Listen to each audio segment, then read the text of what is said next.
அண்மைச் செய்தி.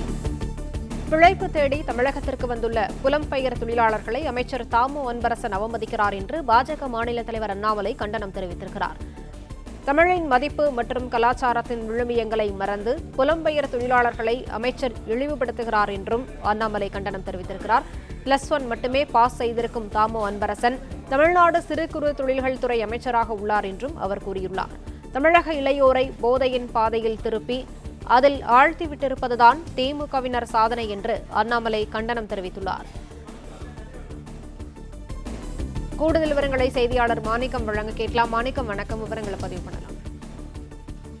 தமிழ்நாடு பாஜக மாநில தலைவர் அண்ணாமலை தற்பொழுது ஒரு அறிக்கையை வெளியிட்டிருக்கார். அதில் சமூக வலைதளங்கள்ல பதிவாகவும் வெளியிட்டிருக்கிறார். அந்த பதிவுல தற்பொழுது அமைச்சர் தாமு அன்பரசன் பேசியிருக்கக்கூடிய ஒரு காணொலி சமூக வலைதளங்கள்ல மிகவும் பரவலாக வருகின்றது.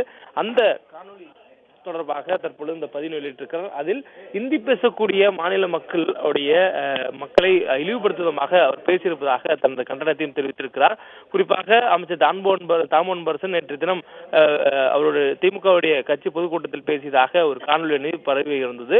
அந்த காணொலியை குறிப்பிட்டு பேசியிருக்கக்கூடிய அவர் அமைச்சர் தாமு அன்பரசன் தமிழர்களுடைய அந்த விழுமியங்களை மறந்துவிட்டு புலம்பெயர் தொழிலாளர்களை கொச்சப்படுத்துவதாக பேசியிருப்பதாக கண்டனம் தெரிவித்திருக்கிறார். மேலும் தமிழக இளையோரே போதையின் பாதையில் திருப்பி அதில் ஆழ்த்தி விட்டிருப்பதுதான் திமுகவுடைய சாதனையாக இருப்பதாகவும், வெறும் 11ஆம் வகுப்பு பாஸ் இருக்கக்கூடிய அமைச்சர் தாமு அன்பரசன் இன்று அமைச்சராக இருப்பதாகவும் அண்ணாமலை அவர்கள் குற்றம் சாட்டியிருக்கிறார். தொடர்ந்து புலம்பெயர் தொழிலாளர்களை அவமதிக்கக்கூடிய தாமு அன்பரசனுக்கு தனது கண்டனம் என்பதையும் அவர் அதில் பதிவு செய்திருக்கிறார்.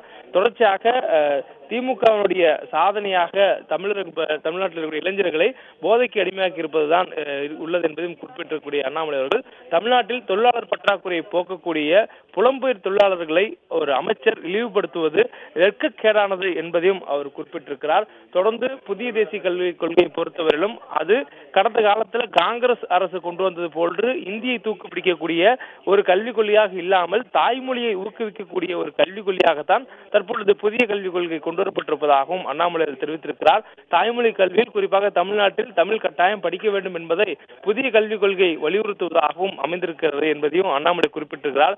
இதுபோல் தொடர்ச்சியாக இந்திக்கு எதிரான பரப்புரைகளை மேற்கொள்வதும் ஒரு பொய்யை பரப்பி அதில் ஆதாயம் தேடும் முயற்சிகளை மீனாக விட்டு கைவிட வேண்டும் என்ற ஒரு வலியுறுத்தலையும் அண்ணாமலை தெரிவித்திருக்கிறார். விவரங்களுக்கு நன்றி மாணிக்கம்.